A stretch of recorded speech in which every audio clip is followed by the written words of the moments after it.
에스겔서 6장의 내용에 우리가 읽은 말씀에서는 이스라엘 자손들이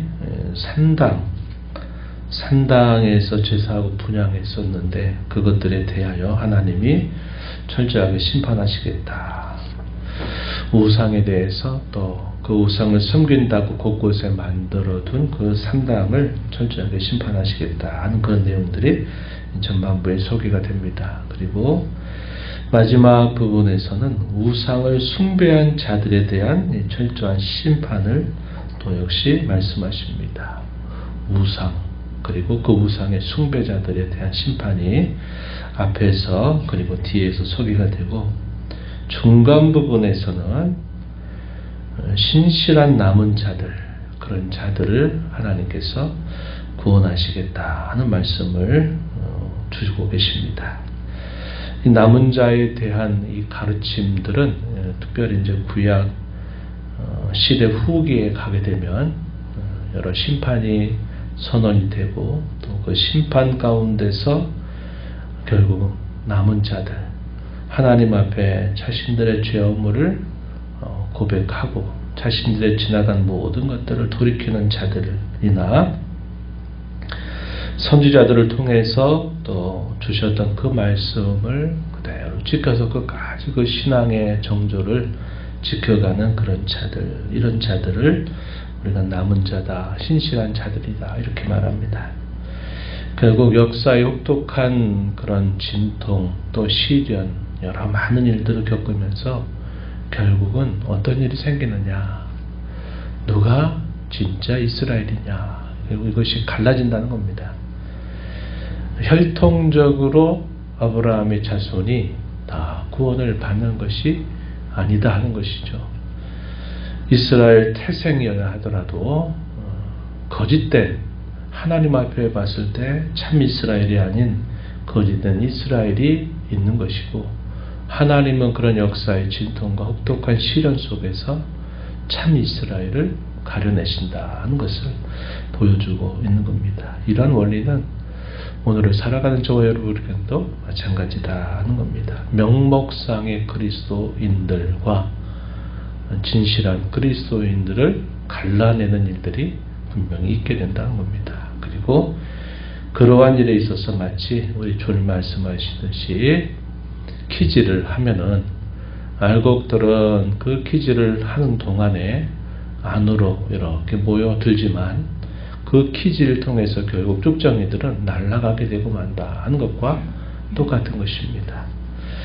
우리의 신앙에 있어서도 마찬가지죠. 우리의 신앙의 여정 속에서도 우리의 신앙의 참면모가 언제 드러납니까? 평안하고 순탄할 때 드러나는 게 아니라 여러 시련과 역경과 또 고난이라고 하는 그런 길을 통과하면서 우리의 신앙이 참 신앙인가 아니면 그렇지 않은가 하는 것들을 또 보게 되는 계기가 되는 겁니다. 그래서 하나님은 역사를 주관하시고 또 각 인생들의 여러 인생의 여정들을 주장하시면서 참 신앙에 대해서 우리로 계속 생각하게 하는 계기를 주시고 또 역사를 통해서는 결국 누가 진실한 하나님의 사람이냐 아니냐를 가려내는 일을 계속한다 하는 겁니다. 이것이 구약 시대나 오늘 우리가 살고 있는 시대나 특별히 이제 예수님께서 재림하실 때가 더 가까이 다가오게 되면 될수록 이러한 일들은 더 분명하게 드러나게 될 것이다 하는 사실이죠. 그래서 오늘 우리가 있는 이 에스겔서 6장의 내용에서도 심판에 대한 선언을 통해서 결국 낮아지고 겸손하고 돌이키는 자들과 그렇지 않은 자들이 결국 가려지게 될 것에 대해서 가르쳐 줍니다. 내용들을 한번 살펴보겠습니다. 앞부분에 벌써 보시면 먼저 에스겔에게 하나님이 신탁을 주시는데 그 신탁의 내용은 우상과 그 우상을 섬긴다고 말하는 제단들을 하나님이 다 벌하시겠다는 겁니다. 하나님은 어떤 말씀을 하십니까? 선지자를 통해서 그 백성들에게 너희가 우상을 척결해라. 너희가 우상을 섬기는 곳들을 너희가 다 없애버려라 하는 말씀을 주셔요. 그런데 이스라엘 자손들이 그 일을 하지 않습니다. 그리고 계속 그 일을 고집하는 겁니다. 그러니까 하나님께서 우상과 그 우상을 섬긴다고 말하는 제단들을 하나님이 직접 나서서 다 부셔버리겠다는 겁니다. 그 부분이 앞부분의 소리가 되는 거예요. 3절 가서 한번 보십시오. 3절에 보면 이스라엘 산들아 주 여호와의 말씀을 들으라. 주 여호와께서 산과 언덕과 시내와 골짜기를 향하여 이같이 말씀하신다. 나 곧 내가 여호와께서 칼이 너희에게 임하게 하여 너희 산당을 멸할 것이다. 너희 제단들은 황폐하고 분향 제단들은 깨뜨려질 것이다. 이렇게 말합니다. 하나님이 직접 그 모든 것들을 심판하시고 부셔버릴 것을 말씀하고 계신 것이죠. 제단을 황폐하고 분향 제단들을 깨뜨려 드릴 것이고 그것과 함께 우상 앞에 엎드러질 것이다. 이렇게 말합니다. 시체를 우상 앞에 둘 것이고 해골을 제단 사방에 흩어버릴 것이다. 우상의 숭배자들도 역시 그 심판의 대상 아래 있다는 사실을 가르쳐 줍니다. 자신들이 섬기는 그 신들 앞에 세움을 바라는 것이 우상 숭배자들의 목적이죠. 자신들이 섬기는 신이 도움을 주어서 그들이 서기를 바라는데 오히려 심판은 너희가 다 우상 앞에 엎드러질 것이다. 4절 하반절에 그렇게 말씀하고 있고 거주하는 모든 성읍들이 다 사막으로 바뀌어버릴 것이다. 산당은 황폐하게 되고 말 것이다. 이렇게 말씀합니다. 그 일을 통해서 결국 무엇을 하나님이 나타내실까? 7절 하반절에 보면 너희로 나를 여호와인 줄을 알게 하겠다. 이렇게 말씀합니다. 여호와인 줄 알게 하리라. 오늘 우리가 있는 이 6장에서 마치 반복구처럼 계속 사용됩니다. 10절에서도 남은 자들 가운데서 돌이키고 회개할 자들, 그런 자들에 대해서 얘기할 때도 역시 그때야 여호와인 줄 알게 될 것이다. 이렇게 또 말하고 13절, 14절에서도 역시 내가 여호와인 줄을 알게 할 것이다. 이렇게 말씀을 하십니다. 그래서 무려 이 6장에서 4번씩이나 이 표현이 반복적으로 사용되고 있다는 겁니다. 여호와라고 하는 이름의 뜻, 가장 간단하게는 나는 나다. 혹은 나는 스스로 있는 자다. 이런 의미입니다. 문자적으로는 의미적으로 그 말을 풀 때는 어떤 의미냐. 나는 내가 말한 대로 그렇게 될 자다. 이런 뜻입니다. 여호와라고 하는 이름은 하나님이 말씀하시면 그 말씀이 그대로 이루게 하시는 분이다 하는 그런 뜻을 담고 있습니다. 하나님이 자기 백성들을 구원하시겠다 하시면 그 구원을 반드시 이루실 것이고 하나님께서 심판하시겠다라고 말씀하시면 그 심판이 반드시 응하게 할 것이다 하는 겁니다.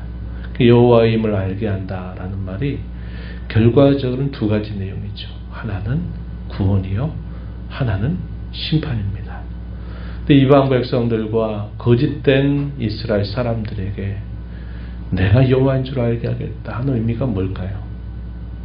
내가 심판하겠다고 말한 대로 반드시 그 심판이 너희에게 임할 것이다. 임하게 할 자다 라는 의미를 담고 있는 것이고 신실한 이스라엘 사람들, 이스라엘 자손들에게는 여호와께서 아무리 고난과 고통과 역사의 진통 속에 있을지라도 구원하신다 하실 때는 하나님이 그 구원을 반드시 이루신다. 그럼으로써 그들에게 여호와인 줄 알게 하겠다. 이렇게 말하는 겁니다. 역시 이것도 동일합니다. 오늘날 두 부류의 사람들, 하나님을 자신의 참 하나님으로 믿고 섬기는 자들과 그렇지 않은 자들에게 있어서 하나님은 결국 하나님이 하나님이시다. 하나님이 곧 여호와이시다라는 사실을 극명하게 나타내실 것입니다. 오늘 저와 여러분이 하나님 앞에 있다라는 것은 하나님이 참되신 하나님이다 하는 사실 우리가 시마다 때마다 혹은 예배 속에서 혹은 삶 속에서 고백하며 사는 것이죠. 믿지 않는 자들은 그 사실을 인정하지 않을 겁니다. 그러나 마지막 최종 심판대 앞에서 결국은 하나님을 우리가 믿어야 할 유일한 대상이다 하는 사실을 뒤늦게 깨닫게 될 것이다. 그러나 그들에겐 더 이상 돌이킬 기회가 없을 것이고 공의롭고도 무서운 하나님의 심판이 닥치게 됨을 그들은 맛보게 될 것이다 하는 사실이죠. 그래서 여기서 이 표현들을 말씀하고 있는 겁니다. 하나님만이 참 되신 신이다 하는 사실을 밝혀주겠다 이렇게 말씀을 하시는 겁니다.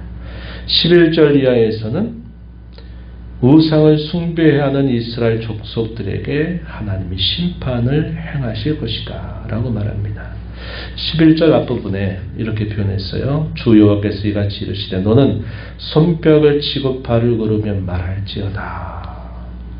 손뼉을 치고 발을 구르며 말한다. 무엇을? 그들에게 하나님의 심판이 임한다고 하는 사실들을 그들에게 분명히 말씀한다는 겁니다.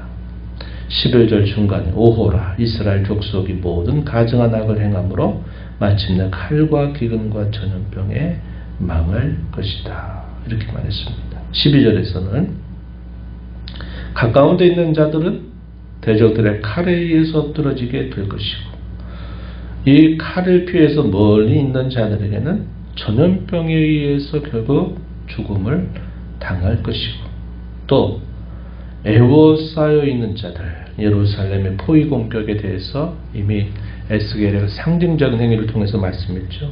토판에다가 예루살렘을 그려라. 그리고 그 예루살렘 애워싸라. 공성태를 세워라. 또 거기에 언덕을 만들어라.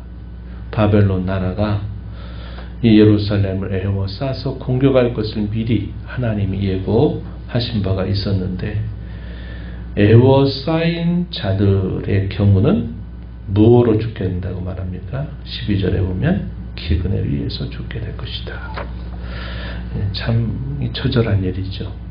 한 1년 반 가까운 시간 동안이 포위된 상태에서 그들이 예루살렘 성 밖으로 나올 수가 없는 그런 상황이 돼버려서 나오면 군사들에 의해서 잡혀 죽습니다. 나오질 못해요. 성읍 안에서 1년 반 가까운 시간을 사는데 먹거리를 어디서 구합니까? 성읍 내에서 먹거리가 다 떨어지면 어떻게 하겠어요? 사람이 사람을 잡아서 먹고 사람 고기 인육을 먹게 될 것이고 이런 일이 가족관계도 다 깨지고 그러면서 비참하게 결국 예루살렘에 그러한 심판이 닥치게 되는 것을 말씀하는 거죠. 그리고 실제로 그렇게 이루어졌습니다. 그래서 결국 이렇게 가까운 자들은 칼에 멀리 있다고 말하는 자들은 전염병에 의해서 포위된 자들에게는 기근을 통해서 결국 철저하게 우상 숭배한 자들을 하나님이 심판하시겠다. 결과는 또 뭘 보여줍니까? 13절 14절에서도 너희가 내가 여호와인 줄을 알게 될 것이다. 이렇게 또 말씀을 하셨어요. 이 중간 부분에 8절부터 10절에서는 이렇게 표현되어 있습니다. 남은 자들을 하나님이 구원하실 것을 말씀합니다. 8절에 그러나 너희가 여러 나라에 흩어질 때 내가 너희 중에서 칼을 피하여 이방인들 중에 살아남은 자가 있게 할지라.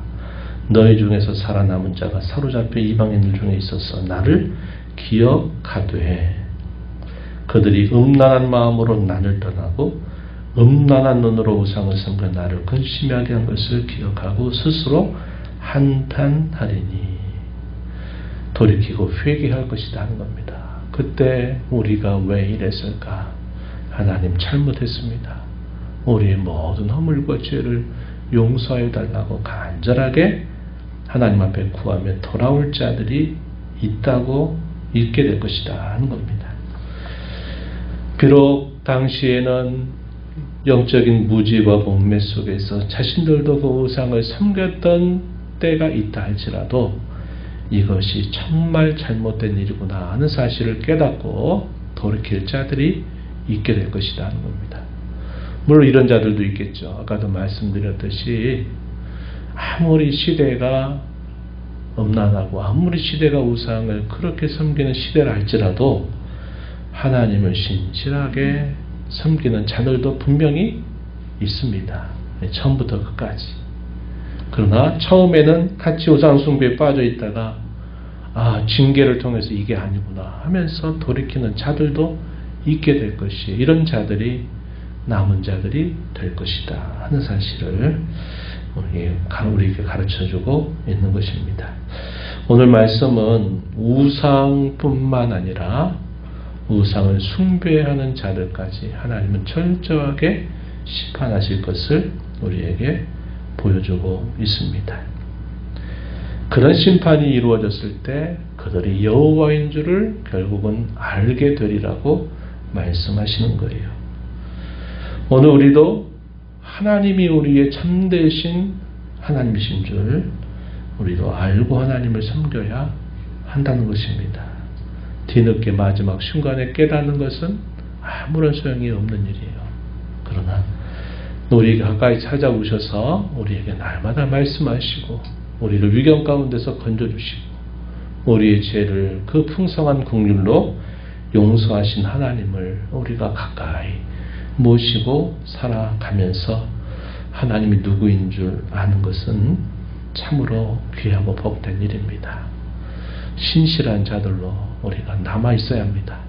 세상의 여파에 흔들리고 세상의 흔들림 속에 같이 거기에서 흔들리며 살아가서는 안 될 것입니다. 우리는 우리에게 베푸신 그 하나님의 은혜를 붙들고 언제나 그분 안에 있기를 결단하고 이 세상의 풍조에 휘둘리지 말고 우리 신앙의 모습을 잘 지켜나가는 그런 일에 힘써야 되겠고, 우리의 일생은 다르게 말하면 하나님이 누구이신가를 더 깊이 알아가는 일생이다 이렇게 여겨도 될 겁니다. 머리로 알았던 하나님을 이제는 우리의 가슴으로 알고 우리의 가슴으로 아는 하나님이 우리의 손과 발의 행실을 통해서 하나님을 아는 자로 살아가는 것이 우리 성도의 일생이고 이게 성도다운 삶이다 하는 것을 마음에 되새기면서 이러한 삶을 힘써 살아가게 되기를 진심으로 바랍니다. 하나님 아버지 감사합니다. 이 새벽 시간 저희들을 또 깨워주셔서 오늘도 새날을 주신 아버지 앞에 저희를 인도하심을 감사합니다. 저희에게 가까이 찾아오셔서 오늘도 하나님을 가까이 또 대면하는 귀한 시간을 저희에게 주셔서 아버지께서 저희에게 베풀어 주신 그 신 은혜와 또 그 은혜를 붙들고 저희들이 일생 다하도록 신실한 남은 자들로 신실한 그리스도인으로 살아갈 것을 저희들에게 교훈하여 주십니다. 속고 속이는 세상을 살고 또 흔들리고 흔들어대는 그런 세상을 저희가 살아가고 있는 중에도 이 세상의 풍조나 여파나 이런저런 일에 휘둘리는 저희 삶이 되지 않도록 인도해 주시고 하나님 앞에 언제나 부착해서 하나님을 가까이 모시고 사는 것을 기쁨으로 여기고 하나님이 참되신 우리 구원의 하나님이신 줄을 언제나 더욱 깊이 깨닫고 알아가는 저희들의 삶이 되도록 인도하여 주시옵소서. 주 앞에 나와 기도하는 모든 심령들의 간구를 귀 기울여 주시고 응답해 주시기를 바라며 예수님 이름으로 기도하옵나이다.